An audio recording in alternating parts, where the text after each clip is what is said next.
Si vous aussi, vos profs écrivaient trop de bavardages dans vos bulletins, bienvenue dans un podcast de plus. Et peut-être celui de trop. Au micro, Kenza, Manon et Gabriel vous souhaitent une bonne écoute.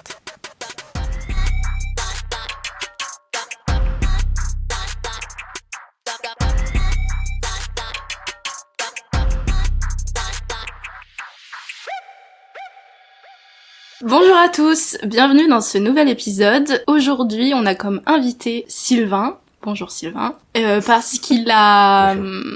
au pire... Dis-nous pourquoi t'es là, non.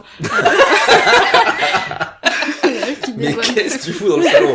Excuse-moi. Non mais Sylvain est humoriste et du coup comme vous avez pu remarquer on aime bien faire des petits épisodes sur les parcours de chacun et donc c'était intéressant de discuter avec Sylvain sur son parcours à lui donc voilà, bienvenue. Merci. Est-ce que peut-être tu veux commencer par nous raconter un peu ton parcours et comment t'en es arrivé à faire du stand-up et des pestacles? Des pestacles. Moi du coup là ça fait 6 ans que je fais du stand-up. J'ai commencé en janvier 2019 et à la base c'était un rêve d'enfant mais à l'époque, je dis on dirait que j'ai 46 ans.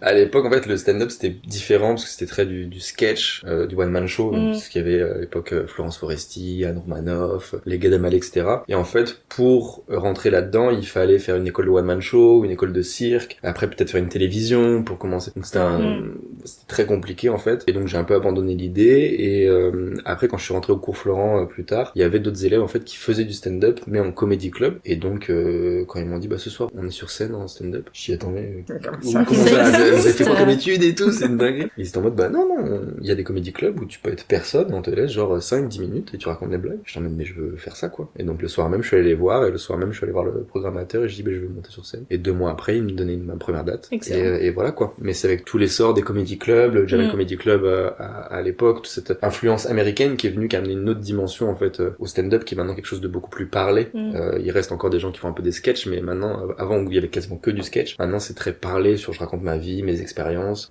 mes questionnements. Et ça avec l'essor des comedy clubs, maintenant des comedy clubs il y en a partout en France, ça a complètement explosé et même ça continue encore de se développer et d'exploser. Et donc c'est beaucoup plus accessible on va dire quand tu veux te lancer quoi. Mais du coup par rapport à ça, justement tu dis que tu t'as fait les cours Florent. Ouais. Est-ce que est-ce que n'importe qui peut demander à un comedy club j'aimerais passer ou est-ce qu'il faut avoir un bagage derrière pour que t'aies de la crédibilité entre guillemets et que te laisse en fait monter sur scène?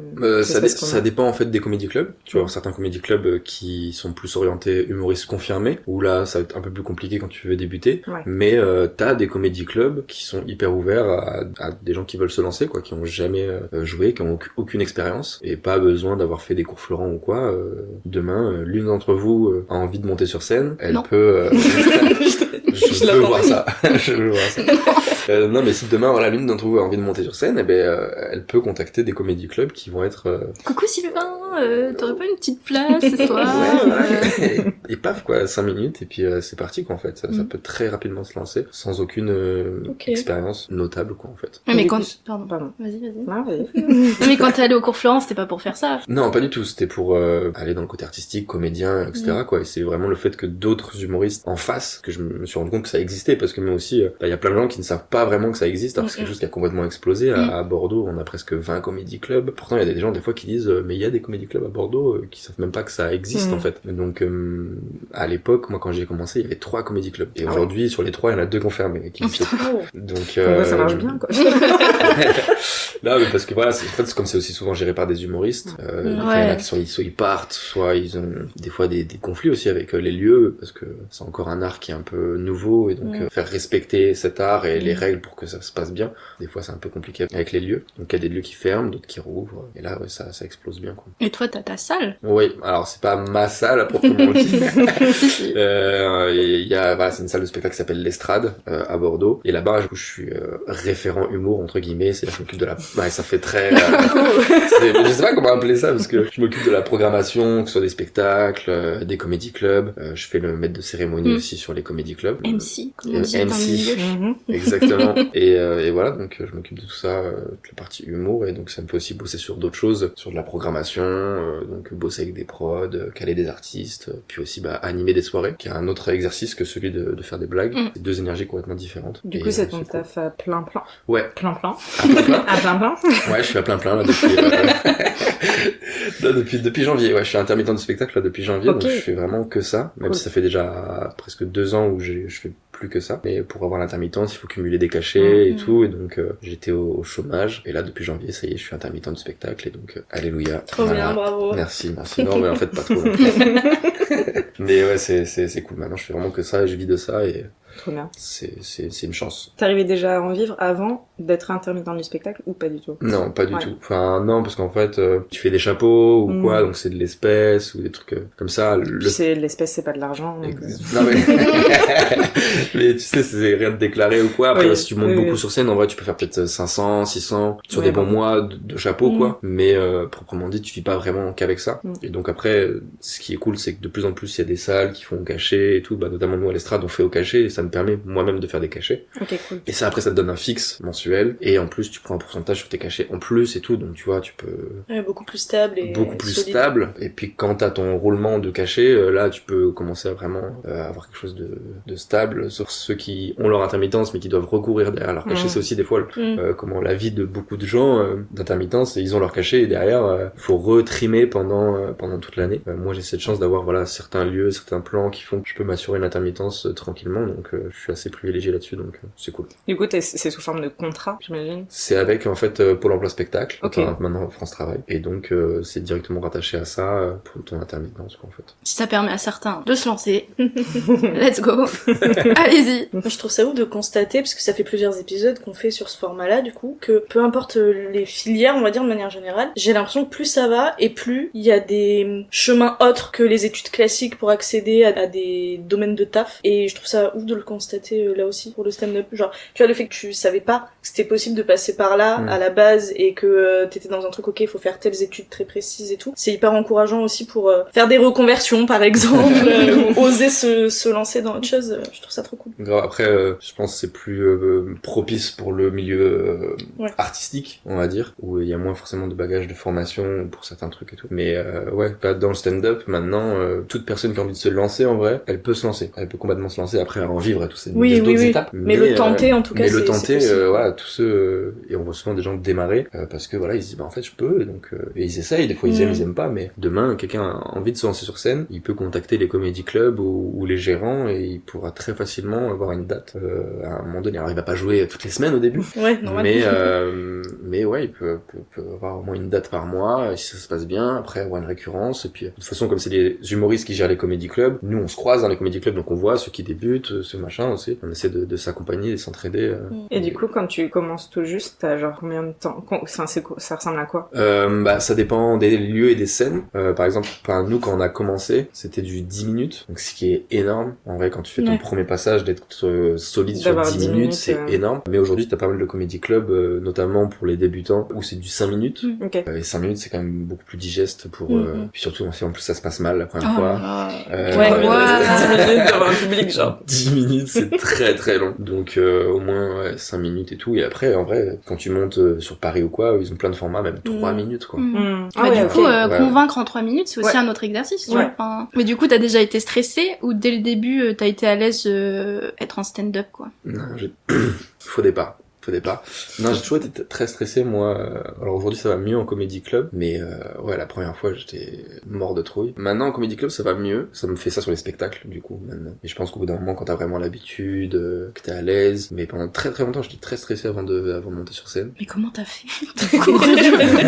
J'aurais été tétanisée. C'est, enfin, je sais Ouais. pas, t'as tous les regards sur toi. Là, vraiment, pour le coup, c'est vraiment toi et c'est à toi de faire rire et d'avoir la réaction que tu veux. Oh mon dieu. Ah oui, non. de toute façon, t'as le rendu tout de suite. Hein. Tu sais Ouais. si ça se passe bien ou ça se passe pas bien, tu peux direct le savoir. Bah, c'est que ça peut être extrêmement gratifiant comme...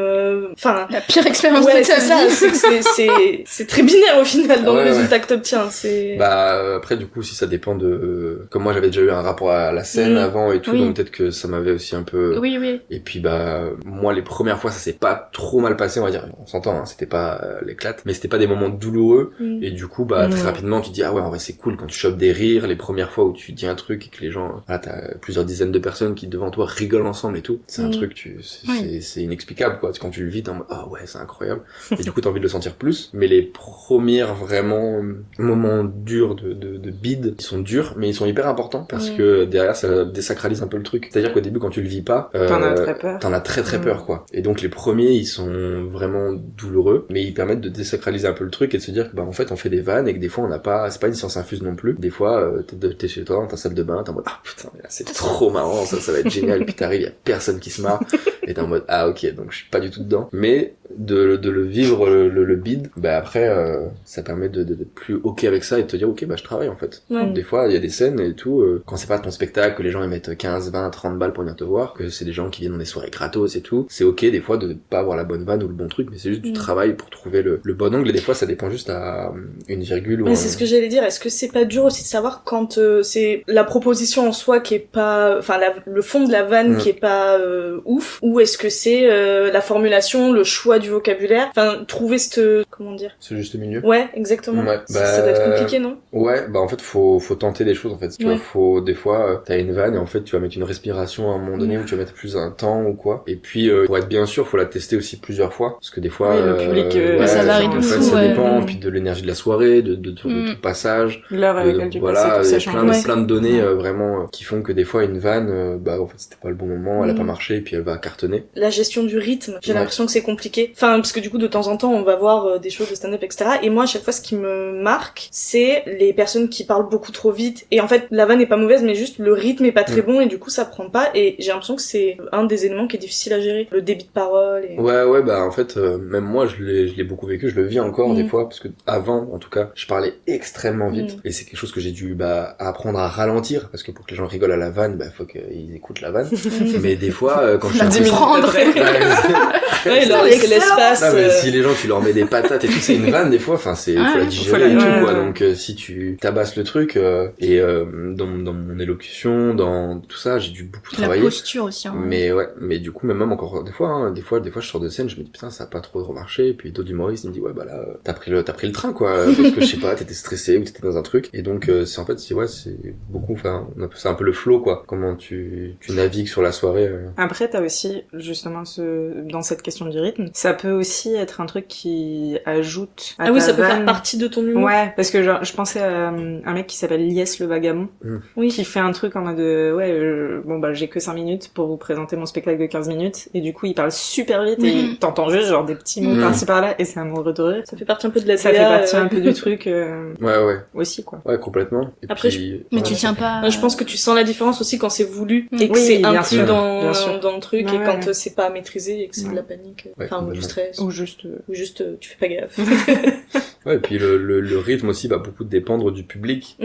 Généralement on néglige beaucoup cette donnée-là, mais le public fait vraiment partie de la soirée, partie intégrante, et un public qui est hyper réceptif, qui donne de l'énergie et tout. Après toi parce que je disais un peu le flow tout à l'heure, tu navigues sur le truc, t'es vraiment ces soirées-là où les gens sont incroyables, bah pour toi c'est régal. Et des fois t'as des gens, tu te dis mais qu'est-ce qu'ils sont venus foutre en comédie club, ils sont là bras croisés, ils te regardent vraiment, des fois t'en as sur leur tel et tout, tu te dis mais qu'est-ce que pourquoi t'es sorti, c'est hyper Tu t'es pas dit j'arrête le spectacle et je lui dis en fait moi qu'est-ce que tu fous là? j'aimerais beaucoup, mais je suis très mauvais en impro et en interaction, donc j'essaie de travailler ça en tout cas avec le maître des cérémonies, mais il y en a qui ont cette répartie là vraiment efficace, qui peuvent taper sur les gens et tout, mais en fait c'est toujours aussi des trucs un peu compliqués, parce que si tu tapes pas la bonne vanne sur la personne, tu peux vraiment baiser ton passage, parce que tu vas mettre une ambiance vraiment chelou, tu vois, donc t'engueules un peu, c'est un parti pris quoi, soit t'es solide sur ce que tu veux faire et tu sens que tu peux casser en deux la personne, les gens vont être avec toi, c'est trop bien, soit t'y vas et tu te rétames, et là tout ton passage est mort derrière quoi. Donc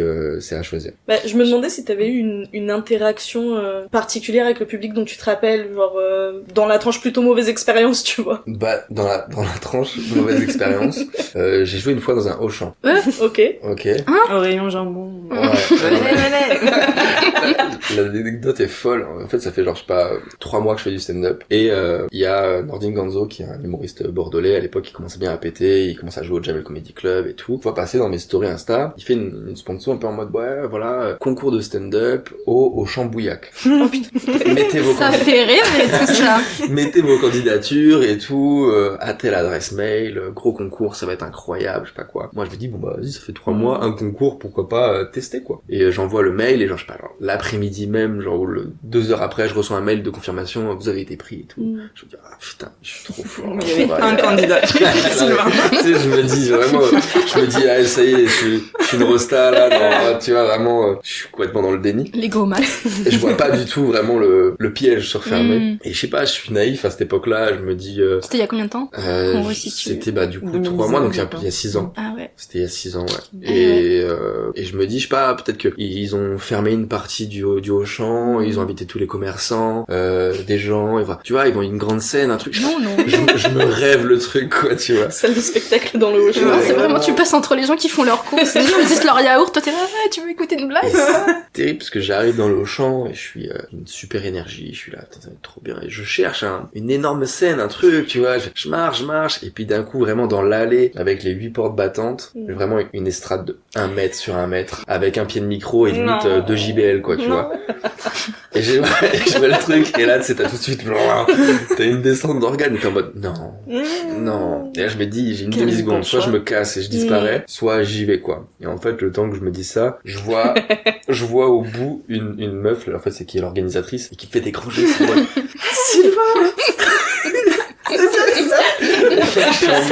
Et là le piège vient de se refermer sur moi et je suis en mode oh putain. Et donc j'arrive et la meuf elle trouve en mode c'est trop bien que tu sois là. Mais vraiment il y a rien, il y a pas de chaise, il y a rien. Bah elle essaye de te vendre le truc. Mais ouais, elle est en mode hop et puis elle me fait non mais en fait déjà c'est cool que tu sois là parce qu'en fait vous étiez 6 mais il y en a 3 qui sont pas là.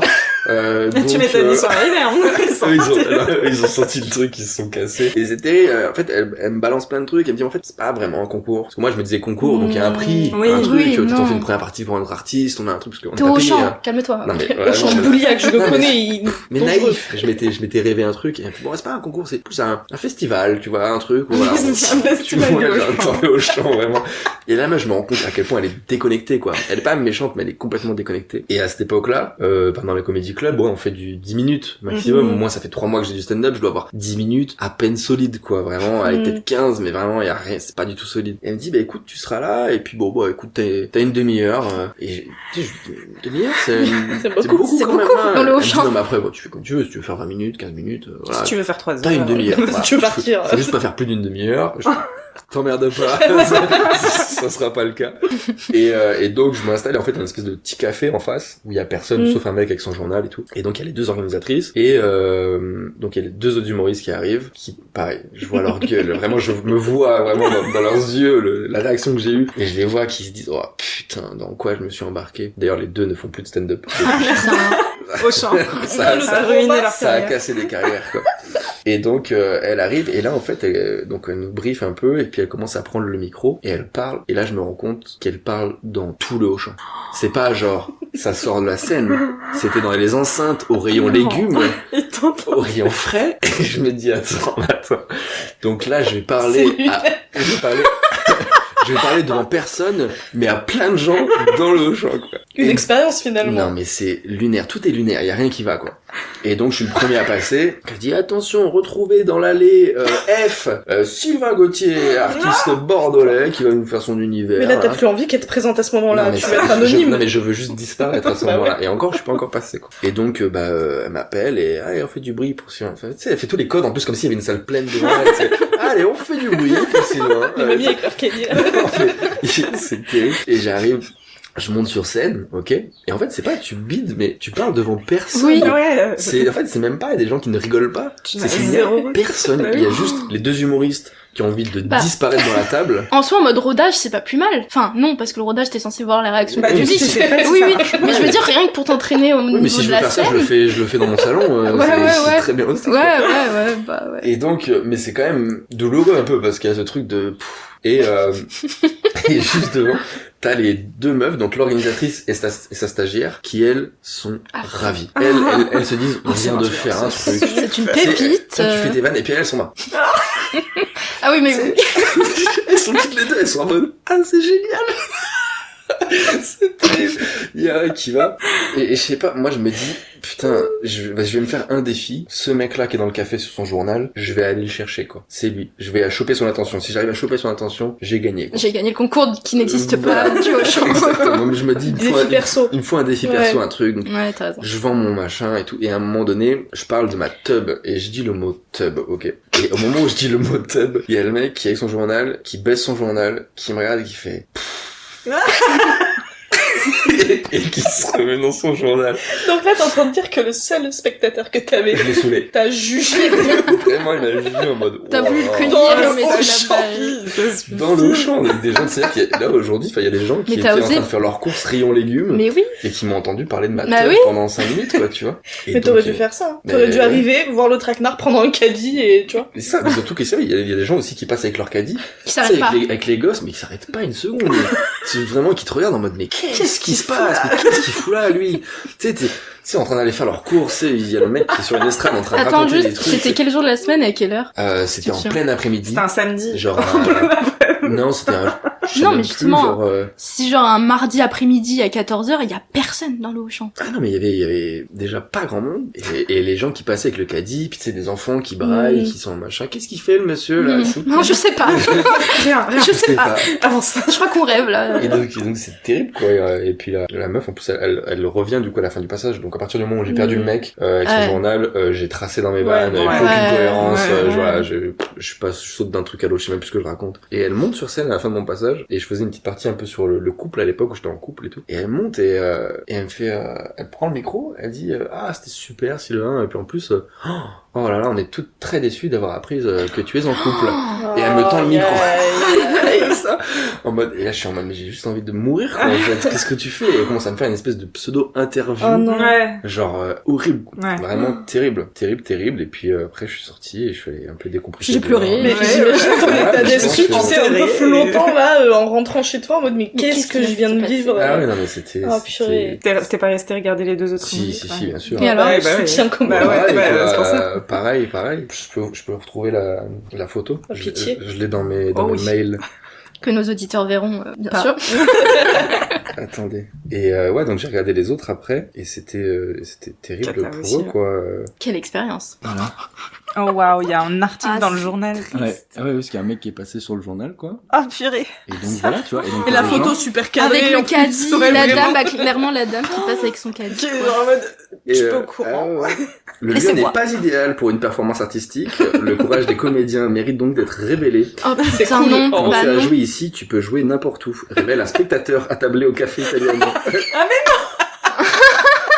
Bah c'était le seul, évidemment qu'ils vont partir l'interroger. Oui, mais. Non, mais moi, franchement, ce qu'il te dit, c'est Oui, ça. c'est plutôt cool. Oui. Sylvain Gauthier, premier des 3 jeunes garçons à se produire pour un set de 15 minutes en début d'après-midi. J'ai eu des trous de texte, de la nervosité, confie le jeune homme à la sortie de sa présentation.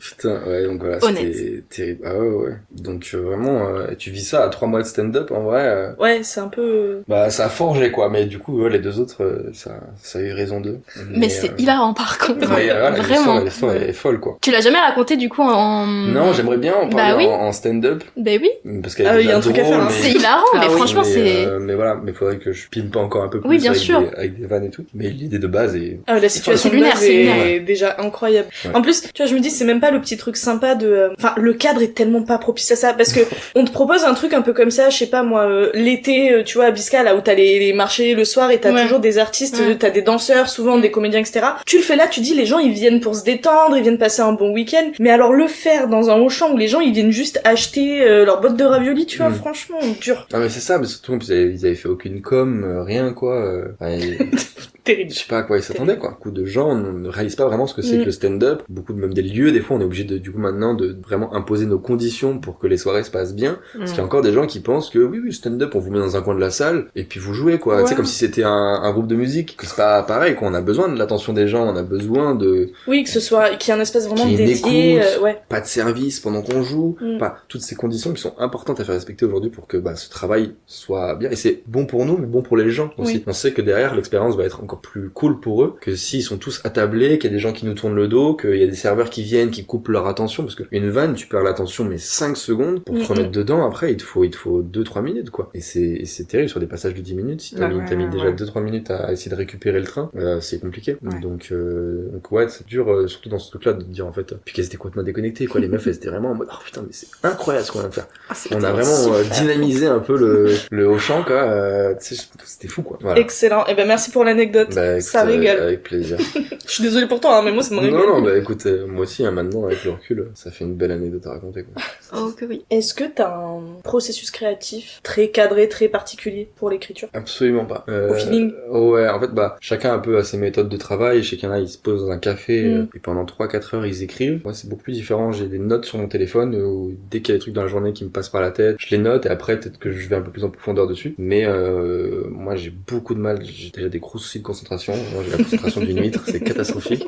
Donc, si je me mets devant une feuille blanche pour écrire des vannes, j'y arrive pas du tout. Ça sort pas. Donc, on est un peu tous différents. Mais ouais, je me pose. Et surtout, j'écris pas mal aussi avec d'autres humoristes, quoi. Enfin, dans le sens où j'écris mes vannes et après on en discute, et en discutant avec d'autres humoristes, d'autres angles, d'autres modes de pensée, t'ouvres sur d'autres possibilités et c'est super intéressant. J'aime bien ce processus créatif. Plus que tout seul, vraiment, sur une feuille, c'est généralement très très nul. C'est quoi le plus dur pour toi? C'est d'écrire ou c'est d'être devant les gens après et de réussir à transmettre ce que t'avais dans la tête quand t'as écrit? Je pense que c'est plus dur d'écrire. Enfin, il y a vraiment des phases où des fois, genre, j'ai rien, quoi. Je sais pas ce que je peux raconter ou tu sais, ce truc-là. Je préfère être sur scène, tu vois. Moi en vrai j'adorerais trouver un co-auteur ou quelqu'un qui m'aiderait à écrire et peut-être même plus passer du temps en tout cas sur scène, à kiffer sur scène et tout, qu'avoir ces longs moments où tu te dis putain je sais pas où je vais dans le truc quoi. Il y en a qui aiment bien, moi j'ai toujours bossé tout seul mais je sais que j'adorerais trouver vraiment cette personne avec qui tu peux coécrire ou qui sait comment tu fonctionnes et qui c'est vraiment mais cool. Je trouve que c'est hyper complexe en plus d'écrire pour faire rire, enfin faire rire. Je trouve que c'est beaucoup plus dur que de faire pleurer, tu vois, mais ça vaut pour le cinéma où c'est beaucoup plus facile de faire un drame parce qu'il y a des thèmes qui vont parler à tout le monde et auxquels on est tous sensibles. L'humour c'est quand même beaucoup plus individuel et particulier et donc vraiment faire rire une salle, écrire quelque chose qui va parler à un groupe, je trouve que ça doit être vraiment compliqué. Je pense qu'on sous-estime un peu d'un point de vue spectateur, tu vois. Je pense qu'on sous-estime le travail d'écriture des humoristes. Ouais, complètement. Et puis t'as un peu de méthodologie aussi, tu sais, des fois il y a des vannes, tu sais que voilà, par exemple un truc tout simple mais la règle de 3, c'est-à-dire que tu dis une information, une deuxième et la troisième c'est le contre-pied, etc. Tu vois le fonctionnement, j'ai ma prémisse, ok là j'ai mon climax et après j'ai ma chute, tu vois tous ces trucs là qui sont comment fonctionne une vanne. Après des fois t'as une liberté totale dans ta vanne et dans là où tu pars, mais ouais c'est quelque chose et puis généralement en fait sans l'avoir joué des fois quand t'écris une vanne tu sais qu'elle est trop drôle, tu sais tu l'écris, tu sais celle-là va être trop marrante, mais des fois t'as des vannes tu les écris mais tu sais pas quoi. Ouais. Et il faut te confronter au public pour que ça marche. Ok. Du coup, moi, j'avais une autre question qui va un peu dans ce sens, mais du coup, est-ce que l'humour pour toi, c'est avant tout une manière de faire rire ou c'est aussi un moyen de passer des messages ou de faire passer des messages?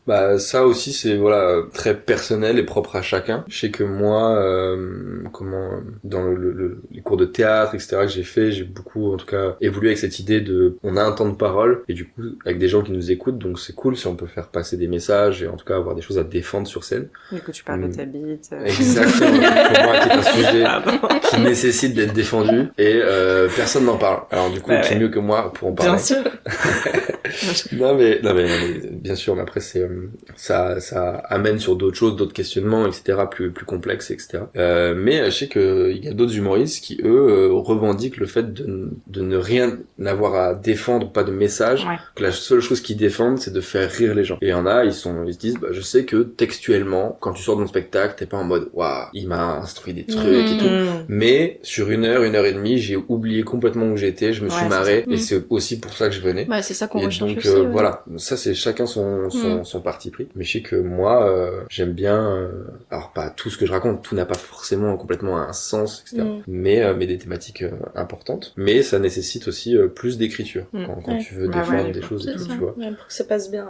Ouais, exactement. Mais tu vois, moi, je prends l'exemple, comment je parle de contraception masculine et tout dans mon spectacle. Les premières fois où j'en parlais, c'était hyper dur, quoi, parce que je perdais tous les mecs de la salle. Ah ouais. Ouais. parce que ça sonnait trop moralisateur Ouais. ou comme quoi en fait, et du coup ça demande beaucoup plus de prendre des pincettes, de se dire regardez, je sensibilise sur un sujet qui me parle et tout, mais venez d'abord on en rigole, Ouais. et en plus si on peut ouvrir le sujet et ouvrir des portes, on le fait avec plaisir. Mais c'est vrai que du coup ça demande des fois plus d'écriture, parce que faut trouver le juste milieu entre c'est drôle et on en parle. Ouais. Et des fois si c'est trop on en parle ou trop c'est drôle, bah en fait tu desserres soit ce que tu veux raconter, soit en fait bah y a plus de vannes, donc en fait c'est plus drôle quoi. Et est-ce que tu vois une limite à ça, justement? Est-ce qu'il y a genre des sujets sur lesquels tu te dis, genre je peux pas, enfin on peut pas. Le fameux est-ce qu'on peut Rire de tout. Bah, ouais. Non mais c'est très en tout cas actuel comme questionnement. Moi je pars du principe qu'on peut rire de tout, et s'il y a des choses qui ne font pas rire, bah faut le laisser aux gens à qui ça fait rire. Ouais. Mais je peux pas me l'appliquer parce que sur scène aujourd'hui il y a des sujets, des choses toujours compliquées. En plus avec l'essor vraiment des réseaux sociaux, Ouais. on va pas te rater quoi. Donc forcément qu'il y a des choses où on peut se censurer, on peut se dire bah en vrai ça me fait marrer, mais est-ce que c'est vraiment ça vaut le coup que je le raconte sur scène et tout. Donc oui forcément des fois il y a un peu de censure, on s'entend, mais c'est juste des fois tu te dis bon bah ce terrain là je vais pas y aller et tout. Ouais, ok. Et puis comme nous tous des fois dans l'intimité il y a des choses qui nous font mourir de rire, mais qui sont intimes et dans notre truc, mais après on sait que ça serait plus border ou quoi en société, et après ça appartient à chacun, et ça c'est du propre du genre de l'intimité. Mais en vrai moi il y a plein de choses qui me font pas marrer, mais s'il y a des gens à qui ça fait marrer, je m'en fous. Enfin, tant mieux, Tant mieux c'est pour bien, eux, je leur laisse à eux en fait. Des fois il y a trop des gens qui sont en mode ah bah ça me fait pas marrer donc on n'a pas le droit d'en rire. Oui, Et d'accord. je trouve ça un peu Dommage. dommage, pas lieu d'être. Voilà, toute sorte d'humour, ça dépend aussi comment c'est fait quoi. Effectivement, comment c'est amené, des fois si c'est vraiment premier angle, un peu gras, un peu truc, bon. Ouais, C'est d'accord. gratuit. Bon. Ouais. Ouais, je suis d'accord. avec Mais pour moi, toutes les thématiques et tout, ça me dérange absolument pas quand on en rigole, et c'est ok quoi. Est-ce que dans ce domaine, il y a un cliché ou un stéréotype que tu voudrais déconstruire? Marrant comme question. Ça me fait chier avec sa question. Non, un cliché peut-être un peu comment que les gens ont. Les gens pensent que parce qu'on fait des vannes et qu'on est humoriste, Vous êtes en tout le temps, dehors on est des trublions quoi. Vraiment on est, et des fois c'est un peu genre pesant, parce que après il y a des humoristes ils sont pareils en dehors quoi. Ils sont 10 000 à l'heure, ils font tout le temps des vannes etc. Et moi personnellement je sais que je suis beaucoup plus chill. Ouais, Et t'es pas drôle en fait. c'est pas marrant en fait avec, Je rigole. non mais je fais moins de vannes quoi. En tout cas même surtout des gens quand je les connais pas. Ouais. Je suis pas même si avant je sais que j'étais très extraverti et tout, aujourd'hui je me suis beaucoup plus C'est le Auchan qui t'a posé sur le jambes, T'as remis à ta coupé place. les jambes quoi, vraiment il y a plus personne. Non mais et du coup il y a des gens qui pensent, qui se disent tu sais limite des fois c'est des réflexions quoi, en mode ah ouais mais en fait Ouais, t'es pas C'est je pas marrant. pensais que t'étais plus Fais une marrant que ça vanne, quoi. fais une blague. En fait, ça devient tout ton caractère, quoi. Quel enfer. Aux yeux des gens, ça Ouais, devient exactement, toute quoi. ta personnalité. Du coup, ils se pensent, c'est un peu dans l'inconscient qu'on disait tout à l'heure, des gens par exemple qui font des événements, qui disent oui, c'est des trucs marrants, c'est les gens. Bah, c'est pareil. Ouais. C'est tu vois même pas c'est exactement ce que t'as dit, ça, c'est des trucs mais je l'entends mais tellement de fois de allez vas-y, fais une blague. Ou c'est des trucs c'est horrible, ou bon, tu la mettras dans ton sketch là. Le nombre de fois que j'ai Tu m'appliques entendu. pas, hein. Ou à l'inverse, toi tu le mets pas dans ton sketch. Hein. Ça c'est mais non mais on rigole, ça peut paraître hyper beau et tout, mais le nombre de fois où j'entends ça tous les jours. Ah, c'est chaud. C'est une dinguerie, et les gens pensent être spéciaux quand ils le disent, c'est en mode tu vas pas l'entendre souvent. Je l'entends tout le temps. C'est un enfer. Arrêtez de Mais dire je ça. ne dis plus Aux un humoriste, humoristes. ce genre de truc. Mais ouais, c'est plutôt ce rapport à l'extérieur que les gens pensent que ouais oui Bah, quand t'es comptable, tu l'es aussi à la maison, j'imagine. Ouais. C'est un peu... Ouais. c'est mon... Les maçons ils coulent pas des dalles. Ouais, voilà. Tu vois, ils sont pas. C'est ça. Si je me coulais une dalle, j'ai pas. C'est un peu tout ma personnalité, finalement. Ouais, je vois. Donc ouais, ça a plus ce cliché-là, à le déconstruire un peu quoi. Est-ce que t'as des humoristes qui t'inspirent? Ouais, moi j'aime beaucoup Kian Kojandi. Ok. Ouais. Qui plein de gens connaissent par Bref et tout, mais aussi il fait du stand-up, il est humoriste et tout. Ouais. Panayotis aussi. Ouais. Moi c'est plus des humoristes un peu dans l'humour que je fais, où il y a une partie humour mais aussi une partie un peu plus attachante, ou en tout cas j'essaie de parler de moi, truc. Je suis pas comme on appelle dans le stand-up un punchliner, tu vois, genre ceux qui vraiment ont 10 secondes une vanne, 10 secondes une vanne. Des fois il peut y avoir des trucs où je raconte des choses et tout. Moi dans mon spectacle j'essaie de développer l'idée de qu'est-ce que c'est qu'être un homme aujourd'hui, avec mes questionnements, mon parcours, ma puberté, tous ces trucs-là. Et donc il y a des moments aussi émotionnels. Je parle de mes parents, de mon rapport à mon papa et tout. Et donc ouais, il y a des moments, même à la fin du spectacle, il y a des gens qui ont pleuré un peu ou quoi. C'est bizarre à dire quand tu vas voir un spectacle, mais c'est un mélange de plein de choses. Et donc c'est des humoristes comme ça qui m'inspirent, qui vont avoir quelque chose à raconter un peu derrière. Et j'aime bien cette idée-là, quoi, d'être humoriste, mais en même temps aussi de véhiculer des émotions et des choses, quoi. Finalement, c'est un partage d'un moment émotif. Ouais, et exactement. Mais c'est ton côté théâtre, tout ça. Peut-être, ouais, peut-être le côté, j'aime beaucoup la dramaturgie aussi et tout, donc peut-être que ça a d'ailleurs, un peu... Pardon. Non, vas-y. Tu continues du coup le théâtre, etc. en dehors du stand-up ou pas du tout? Non, je fais plus de théâtre. Vraiment, mon rapport à la scène, c'est vraiment le stand-up. Mais à côté, je fais du cinéma. Donc, j'ai tout de suite été très, très attiré par le cinéma. Et donc, j'ai fait mes petits projets perso et tout. Et je bosse encore sur d'autres projets en parallèle. Et puis, des petits rôles, des petites figures à droite à gauche pour faire un peu de cachet. Mais ce qui me fait principalement vivre, c'est le stand-up. Okay. Mais un peu de rapport au cinéma, ouais. Et du coup, t'as beaucoup cité des hommes qui t'inspirent. Mais c'est vrai que les femmes dans ce milieu-là, je me souviens quand j'étais partie te voir, je sais plus, vous étiez combien passé? 10, 9, je sais plus. C'était au Collins? Oui. On était 8. 8, et il y avait qu'une fille. C'est ouf. Ouais, alors c'est pas, un souhait. Oui, bien sûr. Mais, qui est une femme. Hein? À la base, on voulait que des mecs, mais bon, elle était là.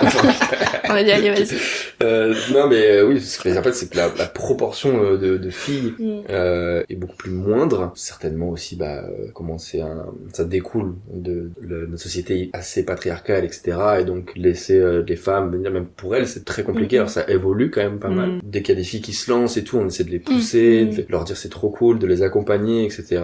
Il y a même des formats 100% filles qui au Collins, il y a le format meuf pour laisser des filles dans un climat où on sait que c'est que des filles et il y en a qui commencent, qui débutent et c'est trop cool, c'est trop bien, ça manque énormément et c'est pas tellement un souhait de notre part, tu vois, si on pouvait avoir une parité sur les line-up, etc., ça serait trop bien, mais ça reste quand même très difficile. Tu vois, à Bordeaux, en humoriste, on est peut-être 60, 70, t'as peut-être même pas une dizaine de meufs, quoi, tu vois, donc la proportion et donc aussi le fait qu'elles soient pas beaucoup, elles sont aussi très demandées et donc du coup elles sont souvent sur les line-up différents, donc pour les avoir et tout c'est compliqué. Je pense qu'il y a un espèce de cercle vicieux aussi elles sont peu, donc il y a peu de représentation aussi pour celles qui peut-être pourraient aimer se lancer, et donc c'est le serpent qui se mord la queue, quoi. Complètement, et puis faut pas se mentir aussi, hein, c'est difficile aussi pour une fille de se lancer, d'être dans des soirées que avec des mecs.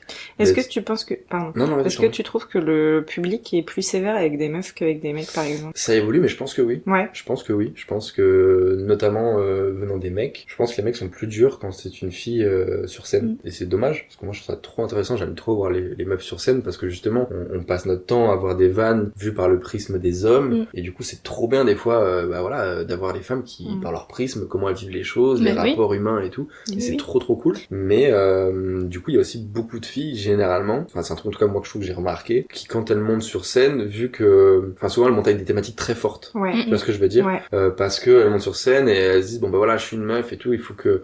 Et donc c'est vrai que souvent les filles elles parlent de leur rapport, le rapport homme-femme, le truc. Les mecs ils arrivent, ils parlent de leur prout ou de comment ils ont pas dormi la veille, de leur céréales et tout. Et donc ça fait un décalage. Je pense que parce que justement elles doivent venir avec des trucs beaucoup plus forts pour être écoutées, pour être entendues. Une fille demain elle monte sur scène et elle parle de cul ou je sais pas, ou d'un truc comme ça, alors qu'un mec il arrive, je te dis moi les premières vannes je parlais de ma tub et tout, même si encore aujourd'hui j'en parle encore. Mais c'est des trucs, j'avais aucune pression, mais c'est ça, tu vois, d'arriver, et je pense que les filles aussi se mettent cette pression-là. Plus tu parlais d'internet tout à l'heure, mais je pense qu'une fille qui va faire un sketch sur potentiellement son corps, ou tu vois, sur une notion d'intimité ou quoi, elle va prendre cher derrière aussi sur le net, comme j'en ai vu des extraits, tu vois, TikTok ou quoi, et les commentaires, c'est un peu du 50-50, mais t'as ceux que ça fait marrer, et t'as ceux qui sont en mode la salope, quoi. Mais tu sais, moi je posais cette question en fait parce que là, en vous écoutant, je me suis dit, mais je crois que moi j'ai aussi, malgré moi finalement, plus d'attente quand il y a une meuf. Genre quand il y a une meuf qui monte sur scène, je suis en mode il y a une meuf. Bon alors, qu'est-ce qu'elle va donner, tu vois. Et du coup, finalement, moi-même, qui veux pas. Mais t'as des stéréotypes inconscients, j'ai ce truc-là en mode alors régale-moi, tu vois, genre fais. Et du coup, j'ai plus d'attente et du coup, potentiellement, je peux être plus déçue aussi après en me disant c'était pas si drôle ou machin et tout. Alors qu'en fait, c'est moi qui crée ça toute seule. Oui. J'ai l'impression qu'on attend les femmes aussi sur des créneaux assez particuliers, sur des thème assez particulier Ouais. et que dès qu'elles sortent un peu des sentiers battus, Soit ça marche, soit ça marche pas. Ouais, c'est ça. C'est un peu Et, vraiment... mais ça rejoint un peu ce que tu disais, tu vois, elles arrivent avec des thématiques très fortes et sortir de ces thématiques-là, bah forcément forcément, ça serait bien que ça soit pas le cas, mais ça Pour l'instant, prendre en plus tout de cas, risques et ça marche moins. Et donc il y a ce truc aussi de, tu vois une femme passer, t'es pas vraiment étonné de la thématique abordée et c'est dommage. Ouais. Du coup, qu'elle se retrouve enfermée dans certains thèmes, certaines choses. Ouais, complètement. Je trouve ça Et triste. tu vois, comment un bon exemple aussi, il y a Swan Périssé, Ouais. qui est une humoriste qui, elle, parle très ouvertement de sexualité, de cul, de trucs. Ouais. Et au début, c'était dur, quoi. Enfin, les En plus, gens, ça fait longtemps qu'elle est dans le... Ouais, ça fait longtemps. Elle a dû, milieu. maintenant, elle cartonne et elle se fait sa Ouais. place et tout. Mais ça a été long, quoi. Ça a été long. Ouais. Ça a été long parce que, alors, regarde l'autre, là, elle parle de cul, et tout, Ouais. machin. Mm. Alors que le nombre de mecs qui parlent de cul, Bah ouais. de sexe librement, teub. de leur teub, vraiment. Élément central. Il y a aucun problème. En fait, c'est Ouais, trop dommage. C'est plus accepté, Ouais. quoi. Justement, même dans cette idée de on pourrait rire de tout et tout, enfin vraiment bien quoi. Et justement, on a envie aussi, enfin que les meufs elles prennent plein de sujets et même les sujets hyper légers et qu'elles les amènent avec leur vision et tout. Donc Après- c'est des choses qui évoluent, mais ça prend du temps. On est encore dans une ère où les gens, et notamment les hommes, disent que les meufs sont pas drôles. Enfin, il y en a la réflexion, ça va être là, En fait, les ça- meufs elles sont pas drôles. Ouais, mais en fait après c'est aussi tout un c'est un truc de proportionnalité en Oui. fait. C'est que si t'as 100 mecs qui jouent et qu'on va dire il y a la moitié qui sont drôles, bah t'as quand même 50 mecs qui sont marrants. Et si t'as 6 filles parce que proportionnellement, mais que du coup c'est toujours 50% mais que t'en as 3, bah tu dis putain il y a que 3 meufs drôles mais il y a 50 mecs drôles. Oui, bah oui. Et donc dans cet inconscient, les gens sont en mode bah quand même les mecs sont beaucoup plus drôles. Alors que moi il y a des meufs elles me font mourir de rire. Ouais. J'ai déjà vu Ouais. des meufs qui sont trop fortes et qui roustent n'importe quel mec quoi. Mhm. Mais dans la proportionnalité, évidemment, tu vois des soirées où t'as 8 personnes, t'as 7 mecs, une meuf, bah oui, si la meuf, dans sa proportionnalité, elle est un peu moins drôle que 2-3 autres mecs, tu vas dire, allez, bon, mais t'aurais autant de meufs que de mecs, Oui, ça Ouais, se ouais, voudrait. ça se vaudrait, mais complètement. Bien sûr.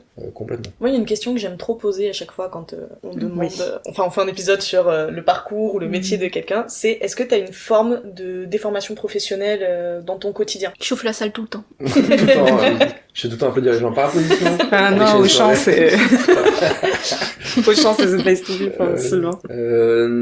Pas tant. En fait, justement, comme c'est un peu, ça rejoint un peu ce qu'on disait tout à l'heure. À l'inverse, moi, le fait du coup de passer mon temps à faire des vannes sur scène et tout, à l'extérieur, ça m'a beaucoup plus calmé. Je suis devenu beaucoup plus chill et beaucoup plus après aussi l'âge, on va dire, mais qui a fait que je me suis beaucoup posé dans ma vie, et devenu beaucoup plus chill. Mais c'est vrai que pas du coup tellement une déformation Non, ouais, professionnelle. c'est tu vois plus ce que un je veux impact. dire. Un impact, ouais. Mais après, il y en a, ça fait 10 ans qu'ils font de la scène, en dehors, ils sortent et tout, ils sont tout le temps à 10 000 à l'heure. Mais en vrai, si tu regardes, pour avoir croisé un peu des grosses têtes d'affiches, un peu qu'on voit un peu partout, des fois quand tu les croises, ils sont tous très calmes en vrai, en général.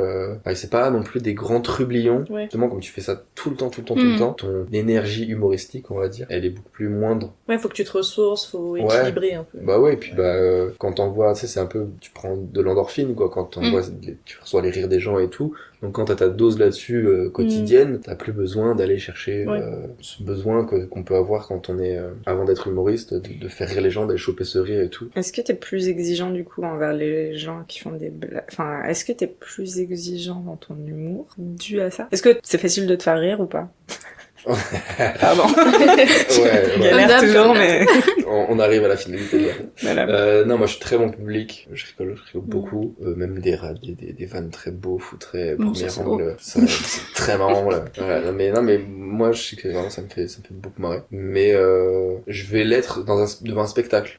Dans la vie de tous les jours pas du tout, mais un spectacle oui. Mais du coup, si toi tu regardes un spectacle, tu vas voir tous les codes et tout machin, Ouais. donc du coup t'es un peu... Il y a des vannes que je peux avoir avant quoi. Ouais, voilà, Ah oui. les chutes et tout. Ouais. C'est chiant, ça.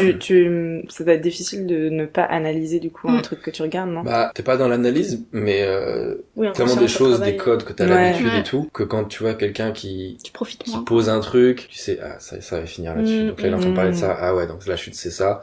Ou des fois, tu sais, des contre-pieds, mais toi, tu le vois venir à 10 000, alors que ok. les gens, tu vois, le voient pas, quoi, tu vois. Mais c'est un peu particulier, parce que tu vois, les gens, ils se font surprendre par le truc, ils sont, waouh! Alors que toi, ça faisait genre 5-10 ans que Blasé. t'étais en mode, oui, bon, bah d'accord. C'était un peu en mode, alors qu'en vrai, c'est ok quoi. Mais c'est Ouais. des trucs de, effectivement, t'as des circuits de vannes ou quoi que tu connais. Mais du coup, à l'inverse, c'est vrai que quand t'as des humoristes qui te touchent ou qui t'impactent, c'est encore plus, des fois, t'as un peu ce truc, c'est un peu envieux, entre guillemets, des fois, quand t'as une super vanne et tu dis, ah putain, j'aurais trop aimé y passer, Ah, oui. incroyable. Des fois, t'as ce truc de, c'est même plus du rire, c'est en mode, T'as le seum.